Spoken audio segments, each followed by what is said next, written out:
समर्थ. मनी नाही भाव म्हणे देवा आता तरी मला पाव. ही म्हण तेवढीच सार्थक ठरते फक्त काही लोकांना ज्यांना परमेश्वराला शॉर्टकटमध्ये आणि बायपासमध्ये वेळेने भेटायचं असेल आणि असतं.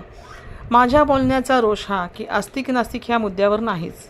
परमेश्वराला मानणं आणि त्याची भक्ती करणं हा त्याच्या वैयक्तिक प्रश्न असतो. मला फक्त इथे एवढंच सांगायचं आहे की माझा अनुभव काय आहे. मुंबईच्या सुचित्रा आयरे यांनी हा सांगितलेला अनुभव आज मी इथे सांगणार आहे. त्या म्हणतात की हा अनुभव म्हणजे मला अगदी माझ्यासाठी स्वर्ग आहे. मला स्वर्ग असणाऱ्या माझ्या बदलापूरच्या स्वामी समर्थवाडीतला हा माझा अनुभव आहे. स्वामींची समर्थवाडी म्हटलं की माझं मन एकदम आनंदकडे असं होतं. कारण समर्थवाडीत मुळातच अशी आहे की अगदी खऱ्या अर्थाने समर्थ आहे. तिथे आदी दत्तात्रय तसेच दत्तगुरूंचे 16 अवतार स्वामी समर्थ, रेणुका देवी, मारुती मंदिर, दत्त मंदिर अशी मंदिरे आहेत. आणि अशा तिथल्या सगळ्या देवांची आणि मंदिराची सेवा आणि उपासना ही आपल्या स्वतःला करायला मिळते. तिथे अट फक्त एकच आहे, ते म्हणजे पुरुष मंडळींनी सोवळं आणि स्त्रियांनी साडी आणि आंघोळ करून देवाची म्हणजे देवांच्या मूर्तीची स्वहस्ताने पूजा करणं. दत्तगुरू आणि मारुती यांना स्त्रियांनी हात नाही लावायचा हा मात्र कडक नियम तिथे आहे. तसंच इथे 150 गाई, 5 श्वान, 2 बलदंड हत्ती, इमू आणि बदके हे सुद्धा या वाडीचं एक वैशिष्ट्यच बरं का. ह्या गुरुपौर्णिमेला मला असा सुंदर अनुभव आला तो असा की या गुरुपौर्णिमेनिमित्त मी 2 दिवसाच्या उपासनेसाठी समर्थवाडीत गेले होते आणि यावेळी स्वामी सखांचे म्हणजेच गुरूंचे पाद्यपूजन पण करायचे होते, तेही रात्री 10:30ला. जवळजवळ 500 लोक त्यावेळी तिथे हजर होते पाद्यपूजनासाठी. सगळ्यांना उपासना आणि सेवा दिलेल्या गेल्या होत्या. तसंच मलासुद्धा उपासना आणि सेवा दिली गेली होती. दत्त मंदिर, गुरुपंचायतन मंदिर झाडून पुसून क्लीन करणे. आणखी एक गोष्ट म्हणजे तीही की प्रामुख्याने तिथे गेल्यानंतर सगळ्यांना नियम सारखेच. त्यावेळी माझ्याबरोबर आई किंवा घरातले कोणीही असे नव्हते. 2 दिवस माझी एकटीची सेवा चालू होती. सेवेनंतर पद, आरत्या, जपमाळा, पालखी अशा उपासनासुद्धा चालू होत्या. वाडीचे नियम हे सुद्धा खूप कडक आहेत. सतत तोंड न चालवणे म्हणजेच खात बसू नये, बडबड करू नये, गप्पा टप्पा करू नयेत आणि आपली सेवा उपासना हेच लक्ष ठेवायचं. स्वामी सखा म्हणजे तिथल्या गुरूंचं पाद्यपूजन हे दत्त मंदिरात होणार होतं. पण भक्तगण एवढे वाढले होते की तिथली जागा अपुरी पडत होती आणि म्हणून गुरूंनी एक फेरी मारून बघितली आणि आमची आरती चालू असताना पावसाळा असताना सरळ ते गुरुपंचायतमध्ये जाऊन बसले. एक तर पावसाळा आणि त्यात धोधो पाऊस हा चालूच होता. आजूबाजूला रान जंगल असावं अशी गर्द झाडी. पायाखाली वाटेत काय येईल त्याचा बेत नाही आणि नेमही नाही. प्रत्येकजण आपापल्या कुटुंबासोबत आलेले होते आणि जसं ज्यांना समजेल की पूजा ही दत्तमंडपात नाही तसं तो गुरूंच्या दर्शनाला गुरुपंचायतनमध्ये गेला. संपूर्ण दत्तमंडप हा रिकामा झाला आणि मी आपली एकटीच तिथे 4-5 स्त्रियांसोबत गुरु येतील अशी वाट बघत बसले होते. ऐत्यावेळी कार्यक्रमाची रूपरेषा बदलली आणि मला तर कल्पनाच आली नाही. मग तिथेच एक काका होते. त्यांनी मला विचारले, तू इथे काय करतेस? तुला गुरूंचं पूजन करायचं नाही का? आहे ना, मग तिथे गुरुपंचायतनमध्ये जा, तिथे तो कार्यक्रम चालू आहे.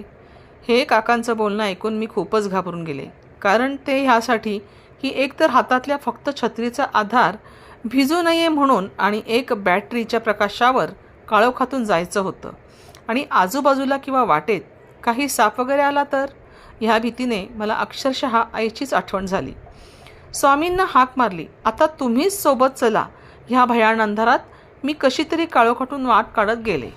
धोधो पाऊस सुरू होता तो वेगळाच. पोहोचली एकदाची घाबरत आणि तिथे जाऊन बघितलं तर बाप रे, केवढी गर्दी लोकांची. म्हटलं आता माझा कसला नंबर लागणार आणि गुरूंची पूजा करायला मिळणार. त्यात जवळजवळ 500 लोक भर पावसात उभी होती. त्या गर्दीत उभं राहणार तेवढ्यातच एक काकी एकदम बोलून गेल्या, तू इथे ये, इकडून जा. त्या गर्दीत जाशील तर खूप वेळ लागेल. आणि मला त्यावेळी खूप नवल वाटलं. अवाक व्हायला झालं की तिथल्या त्या गर्द काळोखात भर पावसात जी एवढी लोकं उभी होती, लहान बाळांसोबत भिजत होती, त्यावेळी मी न भिजता गर्दीत उभी न राहता मला 2 मिनिटांमध्ये खूप खूप सुंदर दर्शन आणि पूजाही गुरूंची करायला मिळणार होती. मला इथे एवढंच सांगायचं आहे, आपण एकटं जरी कुठेही असलो तरी आपला देव आणि अर्थातच माझे स्वामी समर्थ हे कायम माझ्यासोबत आहेत आणि असतात.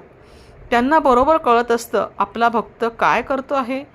त्याला ज्या गोष्टी झेपत नाहीत त्या तो मनापासून आवडीने करतो आहे आणि मग ते आपला देव स्वामी समर्थ म्हणजेच आपल्याला मार्ग पण तसाच आणि तेवढाच सुखकर सोयीस्कर करत असतात, करत जातातही.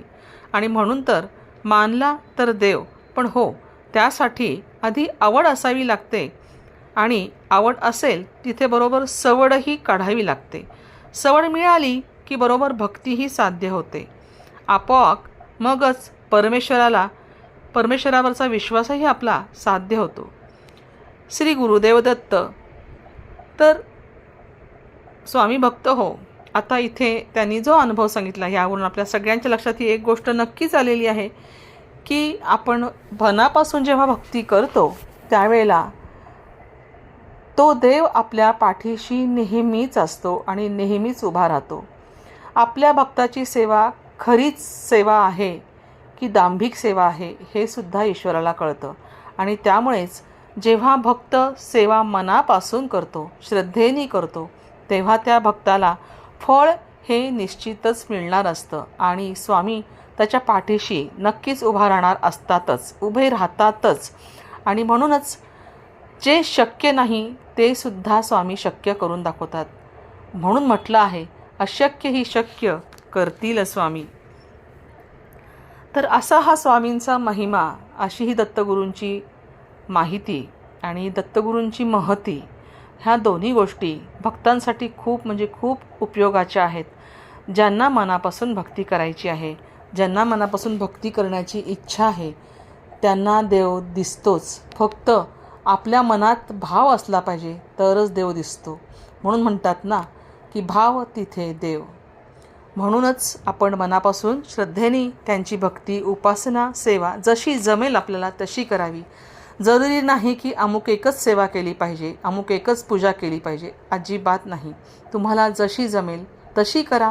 5 मिनटं करा, 7 मिनटं करा, 10 मिनटं करा, तासभर करा, कितीही वेळ केलं तरीसुद्धा तुमचा फक्त भाव तिथे असणं खूप गरजेचं आहे. आपल्या मनातलं जे काही इच्छित आहे, आपल्याला होणारी दुःख स्वामींच्या जवळ नक्की सांगा. श्री स्वामी तुमची दुःख दूर नक्कीच करतील असा विश्वास आहे. भक्त हो, तुम्ही या चॅनलवरती नवीन असाल तर नक्की याला ब्रह्मांड नायक या चॅनलला लाईक करा, शेअर करा आणि सबस्क्राईब करून बेल आयकॉनवर क्लिक करा. म्हणजे पुढील नवीन माहितीसह तुम्हाला पुढचा व्हिडिओ नक्की मिळेल. श्री स्वामी समर्थ.